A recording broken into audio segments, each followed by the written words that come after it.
Olá pessoal, tudo bem com vocês? Estamos aqui de novo, professor Geibson, aqui coordenador da Rede Júris. Hoje a gente está recebendo uma figura, uma visita tem hora que embala, né? É uma visita ilustre aqui, o meu amigo, o meu colega de tribuna, o Dr. Rodrigo Lustosa, que é para mim um dos maiores tribunos, um dos maiores advogados do júri que esse país já conheceu. Então, eu e o Dr. Rodrigo, em um desses embates aí, a gente tive a ideia de criar um local para que quem ama o júri, quem gosta do júri, venha aprender. E daí surgiu a Escola do Júri. Então nós idealizamos um local para que o amante do júri venha, aprenda e saia daqui um profissional de primeira linha, de primeira grandeza no júri. E hoje eu trouxe o Dr. Rodrigo aqui para falar um pouco sobre a Escola do Júri e para falar também sobre assuntos relacionados ao júri, que é sinceramente o local mais apaixonante do direito. Não tenha dúvida disso, porque é a nossa vitrine.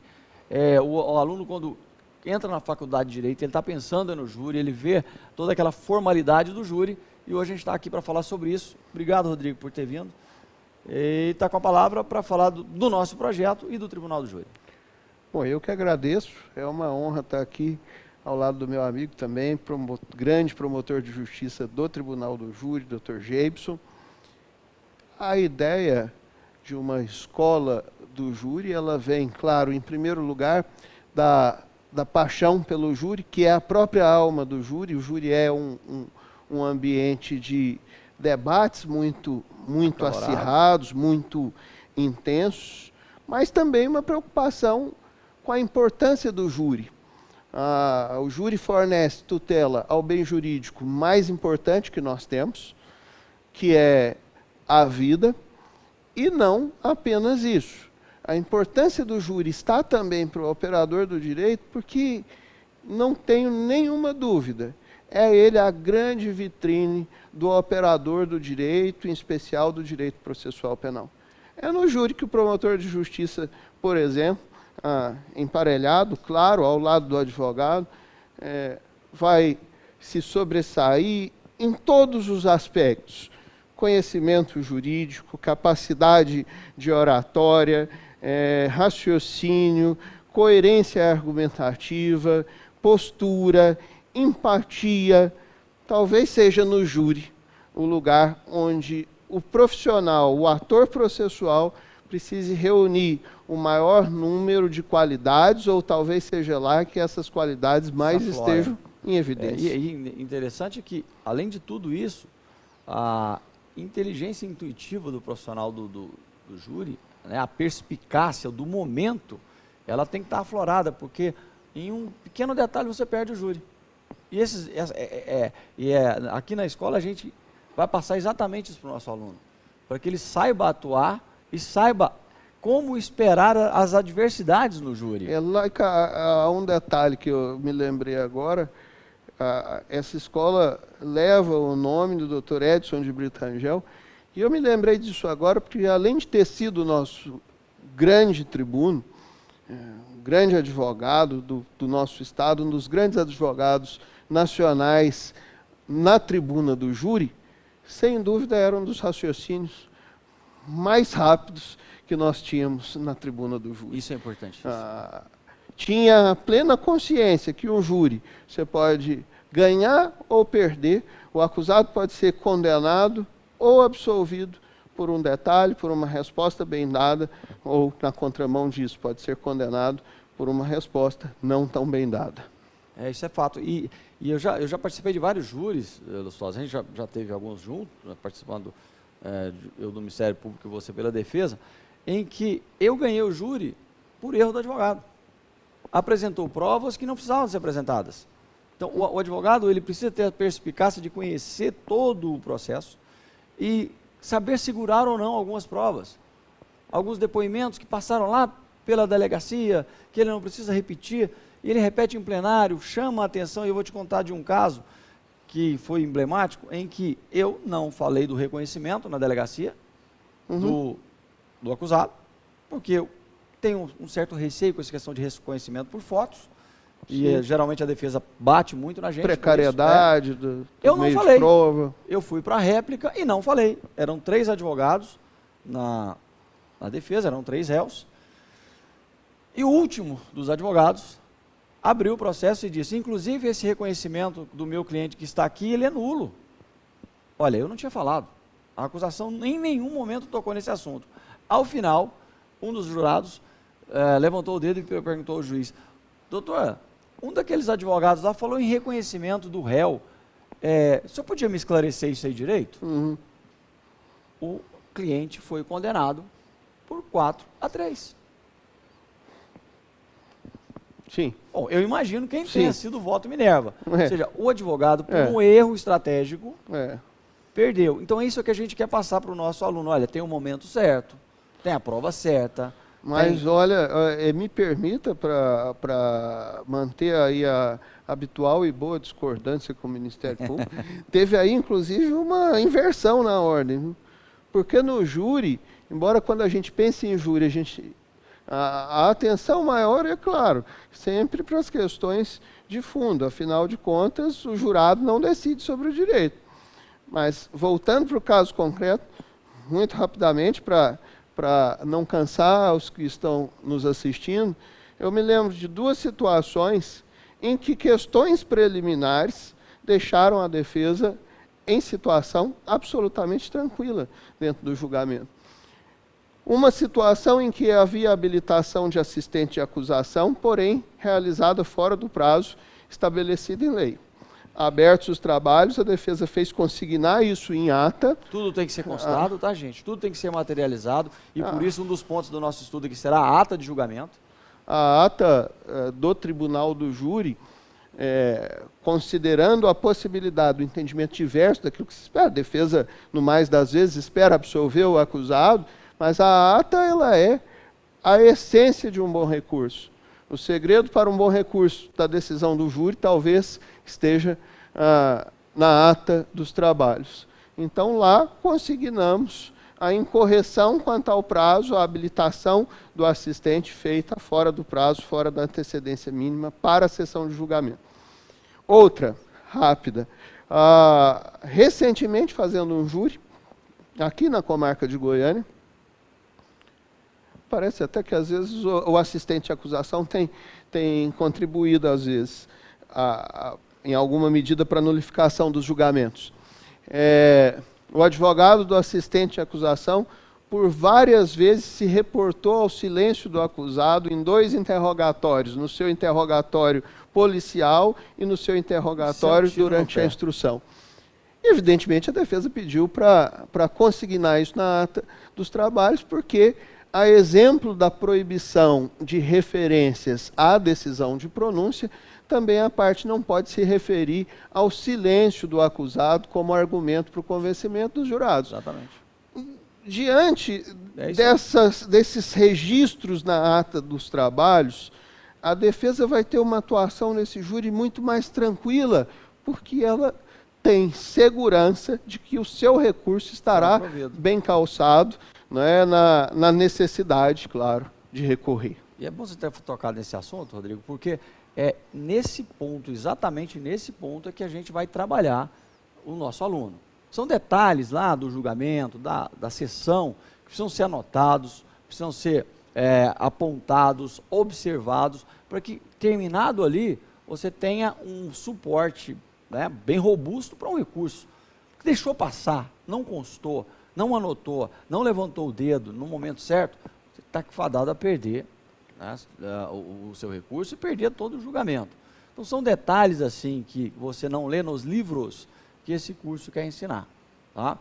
O mais importante que eu vejo aqui, Rodrigo, você vai trabalhar o inquérito. Nós temos um delegado que vai trabalhar o inquérito, que é professor também, o cara é muito bom. A gente vai trabalhar o laudo pericial. Eu já ganhei muitos júris com laudo, já perdi também, tá? Por conta do laudo, ou mal feito ou bem feito. Então o aluno vai ter acesso às técnicas de confecção de laudo, o que significa, o que não significa, porque às vezes o profissional do direito, até colegas do Ministério Público, chegam e não conseguem ler o laudo, ou não conseguem ir ao ponto certo que o laudo te demonstra a sua prova, o que você quer saber. Então, tem um perito aqui. Nós teremos o Lustosa, eu, alguns convidados, professores, advogados e promotores, para falar sobre a primeira fase, para falar sobre pronúncia, grau de recurso, tudo isso, mas para mim, o grande charme desse curso é o plenário. É ali que a coisa pega. Nós teremos encontros para falar sobre argumentação no júri. Para trazer alguém da área de psicologia? Sim, não? Já está planejado. Está planejado isso? Alguém para trabalhar até o emocional do aluno. E vamos finalizar, que para mim é o mais importante. Depois que eu comecei a ministrar aula em vídeo, não sei se aconteceu isso com você, que eu vejo as minhas aulas, eu vejo onde eu errei. E eu começo a consertar, refazer, mudar a postura. Então nós gravaremos todos os júris simulados, todas as aulas, para o aluno corrigir a sua postura. E o Dr. Rodrigo já se dispôs aqui a levar os alunos para fazer júris reais, de verdade, lado a lado, para sentir a adrenalina. Vai ser bom para quem nunca foi. Quero fazer isso e vamos fazer isso. Dá oportunidade para que os novos valores se revelem no tribunal do júri.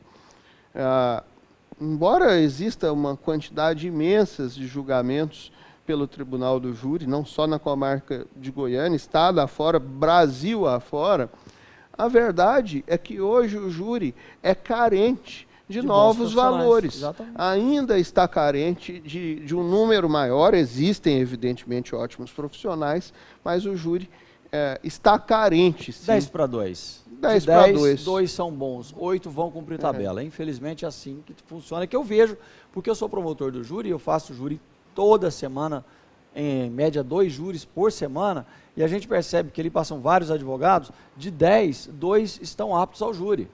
8 aparecem porque foram procurados no escritório, não são da área, e via de regra, essa carência técnica leva à derrota. O que é importante marcar e ficar bem claro é que o júri, embora apaixonante, a sua alma esteja nessa vibração que o júri exala, é um microcosmos, é um campo bastante específico do direito, talvez dentro do universo do direito processual penal. Se pensamos em direito processual penal, em direito penal, nós estamos falando de um campo de atuação bastante vasto, mas talvez seja a seara do júri com maior especificidade e aquela que requer mais habilidades especiais, vou chamar assim, distintas do profissional advogado. E até porque hoje a gente tem percebido nos vários julgamentos que eu tenho participado, é que acabou, já era a vez e o tempo do profissional do júri que só tem voz alta, que só tem boa oratória, que só tem ofensas e apontamentos. Acabou. Hoje o advogado, o promotor que é simpático ao jurado é aquele que é técnico, tem um poder de argumentação forte, não agride, tá? E não começa a gritar, como se gritasse ele ganhasse o júri. Então hoje o estilo do júri do Dr. Lustosa é, para mim, um estilo padrão, que o advogado tem que adotar. Inclusive nós temos colegas aqui que adotavam esse estilo espalhafatoso, ofensivo, que perceberam que isso não estava dando certo e estavam voltando atrás. Então, começando a ser mais técnicos. Isso é muito importante, porque você ganha a simpatia do jurado, e isso é importante, muito importante. E eu já perdi júri, Lustosa, porque a defesa, ela levou o réu bem vestido, bem arrumado, falando com um tom de voz baixo, chorando, tá? Tudo isso diz respeito a detalhes que estão no júri que pode te levar à vitória ou à derrota. Então isso tem que ser passado, o aluno tem que aprender isso aí. Duas coisas eu queria dizer. Primeiro, dever de casa, responsabilidade. Não adianta pensar, é uma visão que muitos têm, é uma péssima visão e muito equivocada. Júri não é um teatro. Exatamente. Aquele júri antigo, vazio de conteúdo, esse é um júri que não existe, acabou. Quando eu falo dever de casa, processo tem que ser conhecido em Capa a todos capa. os seus aspectos pelo advogado. As teses, você precisa dominar elas com absoluta segurança. Precisa conhecer a doutrina sobre ela, precisa conhecer a jurisprudência, tem que perceber a coerência das teses, tem que saber expô-las, exibi-las perante o conselho de sentença. Então, esse é o primeiro aspecto que eu queria falar. Tudo isso tem que estar presente no tribunal do júri. Mas o segundo ponto, o Dr. Geibson está tocando, e aí nós não vamos aqui antecipar tudo, mas hoje nós temos obras já publicadas, aqui lembro do professor Alexandre Moraes da Rosa, um dos, se não o precursor, mas um dos grandes nomes no Brasil do processo penal conforme a teoria dos jogos, mas hoje nós já temos obra publicada dizendo do tribunal do júri conforme a teoria dos jogos, em que todas essas facetas, desde a vestimenta, de como se comportar perante o conselho de sentença, conhecer um pouco antes dos jurados, sobre quem é cada um dos jurados, como escolher um jurado, tudo isso entra, tudo isso importa, e é de tudo isso que nós vamos falar. Fundamental. Então, assim, vamos para a gente encerrar. Fiquem atentos aí às redes sociais, nós lançaremos a Escola do Júri, será a primeira aqui do Centro-Oeste, uma das primeiras do Brasil com esse formato. Fiquem atentos, porque o número de alunos que nós atenderemos será muito pequeno e reduzido, até porque o atendimento terá que ser basicamente personalizado, né? Nós vamos trabalhar aluno por aluno. Então fiquem atentos, breve a gente lança, e já passando para os senhores aqui os convidados que irão comigo e com o Lustosa fazer parte dessa escola do júri nesse primeiro momento.